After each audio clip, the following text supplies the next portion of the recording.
आणि आता 10:25 मोठ्या आपण बातम्या बघूया।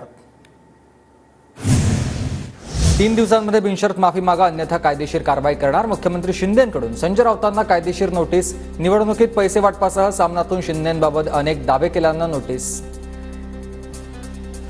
50 खोके एकदम ओके इसे कहते हैं उल्टा चोर कोतवाल को डाटे। मुख्यमंत्री शिंदेंनी नोटीस पाठवल्यानंतर संजय राऊतांचं हे ट्विट।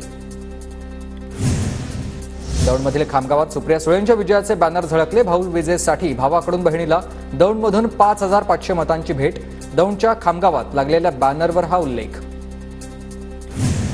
नागपुरात लोकसभा निवडणुकीत काँग्रेस उमेदवार विकास ठाकरेंचा सर्वाधिक खर्च। विकास ठाकरेंकडून 58,63,000 खर्च तर नितीन गडकरींकडून 56,51,000 खर्च। तानाजी सावंतांविरोधी भूमिका घेणाऱ्या डॉक्टर भगवान पवारांच्या अडचणी वाढणार। कारवाईनंतर भगवान पवारांनी मुख्यमंत्र्यांना लिहिलं होतं पत्र।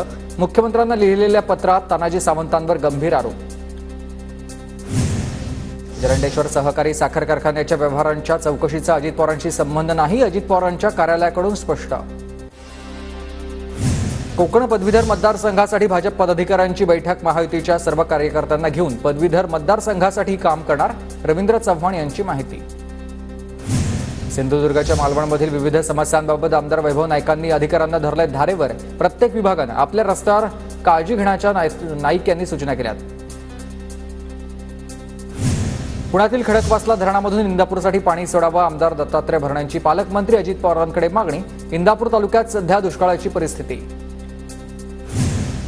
जालना जिल्ह्यात तीव्र पाणी टंचाईमुळे मोसंबीसह इतर फळबागा सुकल्यात। या फळबागांचे पंचनामे करून 7 जूनपर्यंत भरपाई द्या अन्यथा मोर्चे काढणार। शेतकऱ्यांकडून निवेदन। गरमीचा 100 वर्षातील रेकॉर्ड तुटलाय। देशात 17 ठिकाणी तापमानाचा पारा 48 अंशांवर। उष्माघाताच्या रुग्णांमध्ये वाढ। जैसलमेरमध्ये पारा 50 अंशांच्या पुढे। उच्च तापमानामध्ये देखील बीएसएफच्या जवानांकडून सीमेवर पहारा। पाण्याच्या वापराबाबत दिल्लीकरांसाठी नियम। पाण्याचा गैरवापर आल्यास आता 2000 रुपयांचा दंड असेल। सरकारकडून राजधानी दिल्लीत तब्बल 200 पथकं तैनात करण्यात आली आहेत। राजस्थान, हरियाणा, दिल्ली, उत्तर प्रदेश, पंजाबमध्ये सर्वाधिक तापमान। चुरूमध्ये 50.5 इतकं तापमान नोंदवण्यात आलं आहे। बिहारमधील विद्यार्थ्यांना उष्माघाताचा त्रास। शेखापुराच्या शाळेतील विद्यार्थी उष्माघाताने बेशुद्ध। विद्यार्थ्यांवर रुग्णालयात उपचार सुरू आहेत।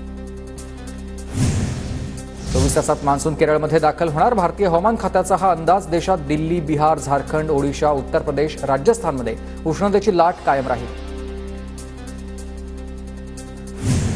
पाण्याच्या वापराबाबत दिल्लीकरांसाठी नियम। पाण्याचा गैरवापर दिसल्यास आता 2000चा दंड भरावा लागेल।